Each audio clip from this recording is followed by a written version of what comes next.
Happy Cinco de Mayo. Mrs. Lopez here checking in. All right, so we're still on Judy Blume's Fudge-O-Mania. We are on chapter 10, Green Gurgling Gas.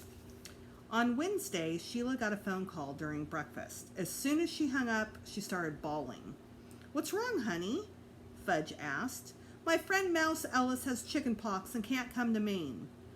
Grandma put her arms around Sheila. "You must be terribly disappointed." "I am," Sheila wailed. "Everything happens to me. Why did it have to be my friend who gets sick? Why couldn't it be Jimmy Fargo get the chicken pox instead?" "Jimmy had chicken pox in 2nd grade, I said. Don't you remember? We all had them." That made Sheila cry even harder. "But it's so unfair." "Where is it written that life is fair?" Grandma asked. "It's all ups and downs. Isn't it, Buzzy?" Buzzy Sr. nodded. "These things happen," he told Sheila. "That's when I burped. I didn't mean to. It just came out. Probably I drank my orange juice too fast." But Sheila glared at me. "I heard that, Peter." "Heard what?" I asked. "That stupid laugh," Sheila said. "That was no laugh. That was a burp." Sheila turned to Buzzy Sr. "Grandpa, make him stop. He's so mean. He's glad Mouse can't come to Maine." Before I had the chance to explain, Tootsie flicked a spoonful of oatmeal across the table. It landed on Sheila's face halfway between her mouth and her eyes. "You see," Sheila cried, "you see how everything happens to me?" "It's just oatmeal," Grandma said, handing Sheila a piece of a paper towel. "That's not the point." Sheila turned and ran from the room. "I sure hope things would improve before tonight when Jimmy Fargo gets here." After breakfast, Mom helped get my room ready for Jimmy. She moved Fudgy's things down the hall into the room Grandma is sharing with Tootsie. She set up a rolled-away bed for Fudge right next to Tootsie's crib. "I hate crowding you in like this," Mom said to Grandma. "I don't mind," Grandma said. "Sleeping in the same room as my grandchildren is a privilege. It's a lot more fun than sleeping in a room by myself." "You should get married, Grandma," Fudge said. "Then you wouldn't have to sleep in a room by yourself." He jumped on the rollaway bed. "That bed isn't designed for jumping," Mom told him. "It's going to collapse if you don't stop." Fudge tumbled off the bed like some Olympic gymnast and landed on his feet. If I tried that, I'd probably break a leg." "Do you still snore, Grandma?" he asked.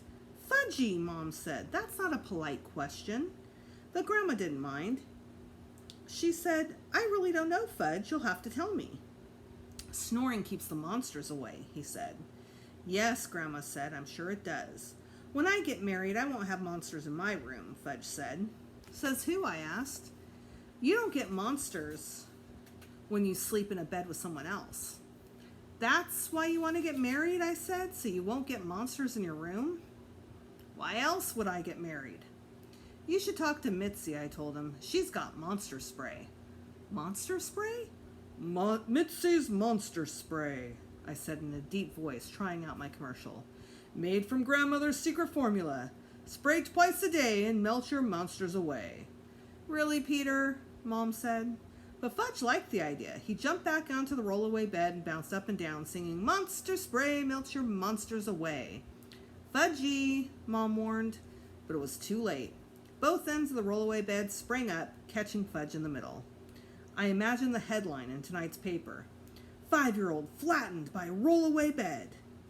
"Get me out of here," Fudge yelled. Okay, Mom said. Mom and Grandma held the bed apart and I pulled him out. Stupid bed," Fudge cried, kicking it. "If you do that to me again, I'm going to chop you up in little pieces." "Let's not blame the bed," Mom said. Later, when we were out in the backyard, Fudge told Buzzy Sr. what had happened. "Those beds can be very tricky," Buzzy Sr. said. Fudge nodded. Then out of nowhere he said, "Do you snore, Buzzy?" "I used to snore," Buzzy Sr. said, as if Fudge's question were perfectly normal. "But since I sleep alone now, I really don't know." "How come you sleep alone?" "Because my wife died." Fudge got the serious look on his face. You could tell he was thinking hard. But after a minute, his face lit up and he said, "You should sleep with Grandma." "Fudge!" Mom said. Well, they're best friends, Fudge told her. Like Pete and Jimmy's going to sleep in Pete's room, right? Buzzy Sr. and Grandma looked at each other and laughed. That afternoon, the sky turned gray and it started to drizzle. The Tubmans decided to drive to Bar Harbor. That's the town where all the tourists go. It's got hundreds of little shops selling t-shirts with sayings about Maine, like cool as a moose in Bar Harbor or Maine, 50 miles from nowhere. Count me out, Libby said. I've got to be at work by 3. Count me out too, Sheila said. The Hatchers depend on me to babysit Fudge. But Mom convinced Sheila she deserved an afternoon off. If you ask me, everyone was feeling sorry for the Cootie Queen just because Mouse got sick and couldn't come to Maine. Everyone but me, that is. Still, I felt relieved when the Tubmans left. I hope they go out for a pizza and catch a late movie, I thought. I hope they like the action in Bar Harbor so much they decide to stay for a week. They still weren't back when Mr. Fargo called from town, asking Mom for directions to the house. That was a good sign because by then it was after 6. I waited on the porch. When I saw Mr. Fargo's truck, I ran down to the road. His truck is really old with rust spots around the fenders. It's painted the color of bile. Not that I've ever seen bile, but last year in school we learned about the digestive system, and that's the way I imagine it, a sick greenish-brown color. Turtle barked. "It's Jimmy," I told him, as I waved Mr. Fargo into our driveway. At first, Jimmy couldn't get out of the truck. The door on his side wouldn't budge. He kicked it a couple of times, then banged it with his shoulder. Finally, it creaked open. By then, we were laughing. Turtle jumped up and tried to lick Jimmy's face. "Good boy, nice doggy," Jimmy said, patting him. "Turtle knows a friend when he sees one," I said. Jimmy gave me a bear hug and we slapped hands. It was great to see him, but that didn't stop me from checking over my shoulder. I hoped the Tubmans wouldn't show up now. Jimmy also looked around. "You were right," he said. "You can't even see Sheila's house from here. I guess it's through those woods over there." "Well, see," I began, but then Mom opened the front door and called to us. Inside, Dad had a fire going in the big stone fireplace. Fudge was stretched out on the floor with his Crayolas, illustrating chapter 1 of his book. Tootsie was scooting around on her tuttle bike, and Grandma was reading. She put down her book to greet Mr. Fargo. Jimmy headed straight for Uncle Feather's cage. "Bonjour, stupid," he said. "Bonjour, stupid," Uncle Feather answered. Jimmy laughed. "Good old Uncle Feather. Good old Uncle Feather." "Please, Jimmy," Mom said, "don't encourage him. Once you get him going, it's hard to turn him off." "Turn him off! Turn him off!" "You see what I mean?" Mom asked. "See what I mean? See what I mean?" I motioned for Jimmy to sneak away from Uncle Feather's cage. Jimmy got down on all fours and crawled across the living room out of Uncle Feather's sight. As he did, Tootsie held her arm out to Mr. Fargo. "Up," she said, "up." Mr. Fargo lifted her high above his head and shook her. Tootsie loved it. She has this thing for bearded men. She'll raise her arms and say "up" to any guy with a beard. Mom says it's because Dad used to have one, but I'm not so sure. We're going to have to teach her to be more careful. I can just see her walking down Broadway in a few years, holding out her arms to every bearded weirdo on the street. Mom took Tootsie from Mr. Fargo. "Thanks for driving Jimmy all this way, Frank," she said. "I know what a long trip it is." "We used to come up here in the old days," Mr. Fargo said, "with my ex-wife. You remember my ex-wife, don't you?" Uh-oh, I thought. I hope he's not going to start in on Mrs. Fargo, because Jimmy really hates it when he does. "How about something to drink, Frank?" Dad asked. I was glad he changed the subject. "Some fizzy water, if you have it," Mr. Fargo said. "Coming right up." Mom smiled, but I could tell she was tense. A lot of people get tense around Mr. Fargo. I think it's because he never smiles, even when he's trying to be friendly. "How about this Maine weather?" Mom asked. "You have to have weather or not," Mr. Fargo said. Jimmy groaned. "That's so bad, Dad." I heard a car pull into the driveway. Oh no, I thought, not now. The car doors slammed, and a minute later the Tubmans came bounding up the porch steps and into the house. Sheila headed straight for the fire. "It's so cold and damp," she began. She stopped when she saw Jimmy. "Oh, it's you." "What's she doing here?" Jimmy asked. "I'll explain later," I whispered, but Sheila explained for me. "I happen to live here. This happens to be my house." "I thought this was your house," Jimmy said to me. "Well, see," I began. We share the living room and the kitchen, Sheila said. We eat breakfast and dinner together every day. Jimmy looked at me. I don't get it. It's like two houses in one, I told him. It's like they're connected. Connected? Jimmy said. Yeah, joined together, I said, looking over at Sheila. She was enjoying this. Joined together, Jimmy said. Sheila laughed out loud. I glared at her. See, our family lives over there, I explained, pointing to our side of the house, and her family lives over there. And the living room and the kitchen are sort of in the middle. Jimmy just stood there with his mouth half open. Sheila picked Jake up and started kissing her. Isn't my dog adorable? She asked Jimmy between smooches.